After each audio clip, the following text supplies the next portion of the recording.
Está no ar o STJ no seu dia, um programa do Superior Tribunal de Justiça. Apresentação, Tiago Gomide. Olá para você que nos acompanha a partir de agora, está no ar mais um STJ no seu dia. Eu sou o Tiago Gomide e no episódio de hoje nós vamos falar sobre um tema cada vez mais presente na vida das famílias e que agora chega também aos tribunais, a questão do acesso de bens digitais de pessoas falecidas e o papel do judiciário nesse cenário. Você sabia que se uma pessoa falecer sem deixar senhas ou orientações sobre contas digitais, os herdeiros não têm acesso automático a esses dados e que, nesses casos, o caminho para identificar possíveis bens digitais é a instauração de um incidente processual específico ligado ao inventário. Esse entendimento foi firmado pela terceira turma do Superior Tribunal de Justiça, que definiu que o juiz responsável pelo inventário pode autorizar o acesso aos dispositivos eletrônicos do falecido com o apoio de um profissional especializado, o chamado inventariante digital. Mas o que são bens digitais? Como garantir o direito dos herdeiros sem violar a intimidade do falecido? E o que o STJ decidiu exatamente sobre isso? Para responder essas e outras perguntas, eu converso agora com o doutor em Direito e advogado especialista em crimes cibernéticos, Luiz Augusto Durso. Seja muito bem-vindo ao STJ no seu dia. Muito obrigado, Tiago. Que alegria estar aqui nesse tão importante podcast do Superior Tribunal de Justiça, que hoje tem sido um dos órgãos do Poder Judiciário mais importantes do país, sempre foi, mas agora, por analisar com tanto profissionalismo e com tanta cautela esses temas do direito digital, tem se tornado protagonista, inclusive, dessas questões, e mais uma decisão que nós vamos falar hoje, que foi acertada aí pelos ministros do STJ, então é um prazer estar aqui para falar exatamente sobre esse tema. Para começarmos, o que são considerados bens digitais no contexto do direito sucessório? Olha, Tiago, não há previsão legal com relação ao que são esses ativos, né? O que são esse patrimônio. Mas, na verdade, nós sabemos que são contas em redes sociais, que são e-mails, que são criptomoedas, que podem estar ali em cold wallets, né? Em carteiras offline, que são saldos em aplicativos, até milhas podem ser considerados patrimônios digitais. Então, a gente sabe que o mundo está cada vez mais conectado e que o usuário não se prepara para o seu falecimento. É muito incomum da pessoa estar pronto para não estar mais aqui, né? Para faltar, até porque isso é uma situação de uma reflexão que faz muito mal para o ser humano. A gente não quer pensar em como vamos deixar as coisas. E quando nós não tínhamos o ambiente virtual, essa herança ela era distribuída de uma maneira formal dentro de um processo de inventário muito tranquilo, né? Era muito, muito fácil de se lidar com o que aqui ficava. O problema é que o mundo digital criou desafios para a herança desse tipo de ativo, porque, por exemplo, aquele titular de um perfil não deixa as senhas anotadas para os seus herdeiros. E isso pode ser um problema, porque do ponto de vista jurídico, isso pode ser interpretado que ele simplesmente esqueceu de deixar ou que ele não quis deixar. Então imagina que aquele titular não quer que, por exemplo, sua família acesse as suas redes sociais e leia as conversas e verifique o que ele fazia naquele ambiente, as trocas de mensagens, trocas de e-mails. Então é difícil para o juiz, nesse caso o ministro, saber qual era a intenção daquele que faleceu. Por isso que o próprio Código Civil, novo Código Civil que está em debate no Congresso Nacional, tem todo um arcabouço, tem toda uma previsão legal de como herdar ou como preparar esses ativos para a herança de seus herdeiros, né, para a herança daqueles que têm de direito, para que isso seja natural e que se preserve a intimidade, que se preserve a privacidade do decúbito. Então, são desafios complexos que nós estamos acompanhando num debate muito curioso no Congresso Nacional, porque exatamente tem esse conflito de direitos e de previsões, mas que são realmente ativos muito importantes. Eu até cito um exemplo de um grande apresentador de TV, o Gugu, que quando ele faleceu, ele deixou um Instagram que tem milhões de seguidores. E ali os seus filhos hoje fazem a gestão desse perfil, porque tinham acesso, e isso tem valor econômico, né? Ter um perfil desse que é possível fazer campanhas publicitárias, que é possível manter como memorial em homenagem, etc., e realmente tirar algum tipo de monetização que pode ser o sustento para aquela família, isso é relevante. Então não adianta dizer simplesmente, ah, não, é só um perfil no Instagram, que ele seja deletado, ou que ele fique ali preservado de como estava no dia do falecimento. O debate é muito mais profundo, porque esses ativos digitais têm muito, muito valor, mesmo que seja só um perfil numa rede social.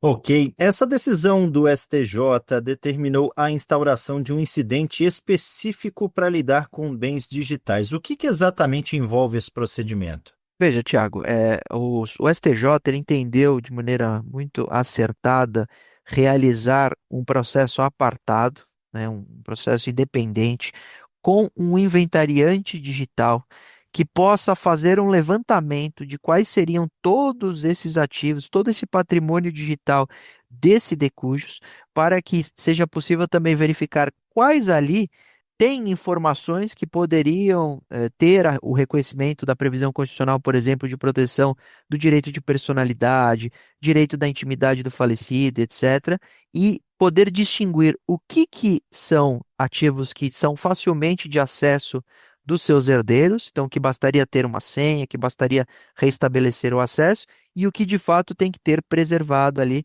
algum tipo de conteúdo. Então, esse tipo de reflexão vai ser toda análise exatamente nesse processo independente, inclusive pela complexidade do tema, inclusive pela profundidade da questão. Então, o STJ está certo em fazer um processo independente, porque ele será de fato um processo complexo, uma vez que nós estamos falando de ativos digitais de um indivíduo que faleceu em 2016, vale dizer, já tínhamos um cenário de mundo conectado, já existiam redes sociais, já existiam ativos digitais, estavam evoluindo as questões de NFTs, etc., e que isso vai ser realmente, nesse incidente independente, avaliado, classificado e majorado a ponto de dividir isso entre os herdeiros, preservando todos os direitos inerentes ali ao decujus. Ok, e qual que é o papel desse chamado inventariante digital nesse processo? E que tipo, né, de profissional pode assumir essa função? Bom, ele precisa ser um indivíduo que domine a tecnologia, que tenha um saber nesse sentido, e ele é responsável por gerir. Ele vai ter que organizar, ele vai ter que dar destino ao patrimônio digital, além de realmente fazer o levantamento. Então, ele é alguém que conhece de tecnologia, que está inserido nesse contexto e que vai fazer o levantamento das redes sociais, das criptomoedas, dos arquivos em nuvens, né, que a gente chama que está na cloud, sobre plataformas de streaming, sites, e-mails, obras que têm proteção, por exemplo, de direitos autorais que sejam digitais. Então, ele tem que fazer todo esse levantamento para que tenha, além disso, a preservação de garantias constitucionais do decujus e para que a sucessão seja adequada. Dentro de um limite legal que hoje inexiste, isso é interessante, mas que os ministros podem se espelhar na possibilidade futura aí desse debate que ocorre no Congresso Nacional do novo Código Civil, que faz um capítulo só sobre herança digital. Então, é possível nós hoje lidarmos com esse cenário, porque ele não é absolutamente novo, ele não é absolutamente distante das decisões do STJ e que, claro, não é também tecnicamente impossível você deixar o acesso liberado. Então, vou dar um exemplo para quem nos acompanha. Muita gente fala, puxa, mas como ele pode herdar uma rede social sem acessar as comunicações? Muito simples.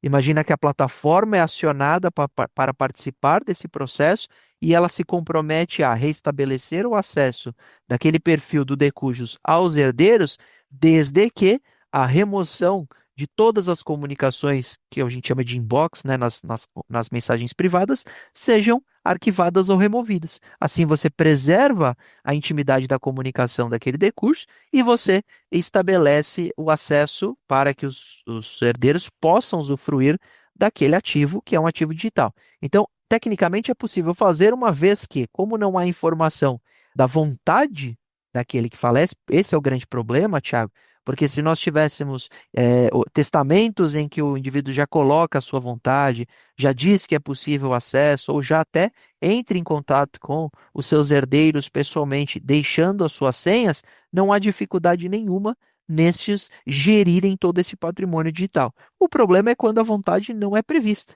E aí a gente tem que fazer uma interpretação do que seria justo, do que seria adequado, que reconheceria essas garantias constitucionais que aquele indivíduo que faleceu goza, uma vez que a sua privacidade, a sua intimidade não pode ser violada pelos seus herdeiros. Nós temos casais, por exemplo, que vivem em uma situação formalizada, num casamento civil, mas que, na prática, moram em casas separadas, não convivem mais, e aquela não deixa de ser possível herdeira, né, o meere, etc. E aí você teria a possibilidade de um acesso estranho ao decúbito, que de fato não gostaria que aquelas mensagens ou sua privacidade fosse lida. Então, esses são os detalhes desse tipo de sucessão, lembrando desafios tecnológicos também complexos, como, por exemplo, o acesso à carteira de criptomoedas, que por ter uma chave privada que é criptografada, não existe decisão judicial que possa fazê-la ser revertida. Então, para quem nos ouve, se sabe que tem parentes com investimentos em criptomoedas, em blockchain, etc., né, sistema da blockchain, conversem sobre isso e, se possível, anotem essas senhas em algum lugar, porque se estas senhas não tiverem anotadas em algum lugar, esse indivíduo falecer, esse dinheiro estará inalcançável. Então, se o dinheiro hoje está numa carteira offline com chave privada, ninguém consegue quebrar essa chave. Diferente da situação em corretoras. Existem essas corretoras de criptomoedas que hoje bastaria uma decisão judicial para que ela permitisse o acesso dos herdeiros ou de terceiros. Então, depende também de cada caso. A relatora desse caso destacou a necessidade de equilibrar o direito dos herdeiros com a proteção da intimidade do falecido, né? Como que esse equilíbrio é garantido na prática? Com essas soluções, com base inclusive na forma com que aquele ativo digital vai ser herdado. Então, tem alguns casos que simplesmente bastaria você apagar determinado conteúdo e permitir o uso de todo o resto. Tem alguns casos que realmente vai ficar inviável o acesso, que seria, por exemplo, usar o WhatsApp de alguém que faleceu, né? Imagina um número de WhatsApp e tal, e aí você realmente teria que apagar todo o histórico para preservar essa vida privada, essa intimidade do falecido. Então são desafios. Realmente, cada rede social, cada ativo digital, cada bem digital ali que será herdado vai ter que ter um tratamento específico para verificar se tecnicamente, com o auxílio das plataformas, e elas serão sem dúvida nenhuma um ponto-chave para esse debate futuro, e por previsão legal, inclusive, vão ser obrigadas a auxiliar nesse tipo de sucessão, você encontre a solução adequada, porque realmente, como eu disse, quando não há previsão da vontade, é que a vontade seria o sigilo, seria que ele não quis deixar o acesso, senão ele teria deixado em vida ou em testamento. Esses são os desafios num cenário novo em que o que está no digital pode valer mais do que o que está no físico ou do que o que está no banco. A gente tem uma premissa muito simples de achar que o dinheiro das pessoas, o patrimônio, estão em casas, carros, dinheiro no banco, etc. Mas muitas vezes o patrimônio realmente ele é digital, ele está num grande modelo de uma situação virtual, por exemplo, uma NFT, que são ativos de obra de arte que são puramente digitais, é como se tivesse um desenho de um quadro virtual, que simplesmente o acesso depende daquele titular. Só que aquele titular faleceu. Como seus herdeiros acessam isso? E é essa a resposta que nós temos que cobrar agora também das plataformas e do Poder Legislativo, que vai regulamentar tudo isso no novo Código Civil. Doutor Luiz, a gente pode dizer que essa decisão pode ser considerada aí um precedente importante para outros casos semelhantes e que impactos ela pode gerar?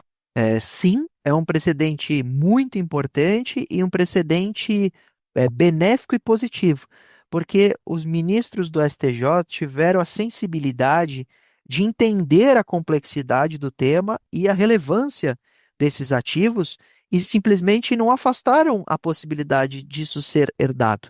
Não é que eles disseram, oh, não tem como, esquece, isso vai ser simplesmente esquecido ou simplesmente perdido após o falecimento. Não, eles tiveram a sensibilidade de entender que isso tem relevância jurídica, relevância financeira, relevância social, seja qual for a interpretação, e que a herança digital hoje é um tema presente na vida das pessoas e que a gente não precisa simplesmente afastar a possibilidade do debate porque não há previsão legal.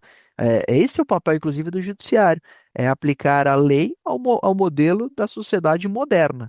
Então, mesmo as leis sendo, às vezes, antigas ou até omissas, porque, lógico, nós não temos previsão legal de herança digital ainda atualmente, ela precisa lidar com esse cenário a entender o quão importante é tratar. E aí acertou o STJ em fazer em apartado todo esse debate, que vai ser possivelmente mais complexo do que o próprio inventário padrão, para que o inventariante digital, para que um técnico ali de informática, alguém que conhece muito profundamente, possa prestar os esclarecimentos, para que os herdeiros possam também, de alguma forma, colaborar, para chegar no modelo mais adequado. Então, o STJ aqui, ele procurou o equilíbrio, que é exatamente o que a gente espera do Poder Judiciário. Um equilíbrio entre os direitos do decujus e os direitos dos herdeiros, que simplesmente não podem ficar a ver navios diante de um falecimento que foi um falecimento de uma fatalidade, uma vez que a vítima, nesse caso, sofreu um acidente de helicóptero em São Paulo em 2016. Então, na verdade, não era uma pessoa que estava doente, que se preparou para o momento, foi uma fatalidade. E nas fatalidades, nós precisamos encontrar as melhores soluções, principalmente por uma aplicação justa da lei, que às vezes não prevê especificamente o que ali está sendo debatido. Ok, doutor Luiz Augusto Durso, muito obrigado pela disponibilidade e pela participação aqui no STJ no seu dia. Muito obrigado, Tiago. É muito gostoso falar sobre esse tema, porque são temas tão distantes, às vezes, de determinadas figuras da sociedade. A gente pode falar hoje que, dentro da herança digital, terão, por exemplo, skins em jogos, que são simplesmente equipamentos comprados dentro de um jogo e que podem valer milhões de reais ou de dólares. Então, a gente realmente tem que continuar fomentando esse debate, aplaudindo decisões tão boas como essa dos nossos tribunais superiores e cobrando do Poder Legislativo para que continue a incluir no novo Código Civil, na possibilidade da inclusão do novo Código Civil, previsões legais para que, no próximo julgamento, a herança digital seja algo mais tranquilo de se aplicar e mais fácil, com a previsão legal adequada de nós termos os herdeiros recebendo esse patrimônio digital que é muito valioso. STJ no seu dia, um programa do Superior Tribunal de Justiça. E o STJ no seu dia vai ficando por aqui. Agradeço pela sua companhia na Rádio Justiça e também pelas plataformas digitais. O STJ no seu dia tem produção de Caio Baltazar, trabalhos técnicos de Roberto Glória, direção e coordenação geral de Daniele Lombardi. Até o próximo episódio. STJ no seu dia, um programa do Superior Tribunal de Justiça.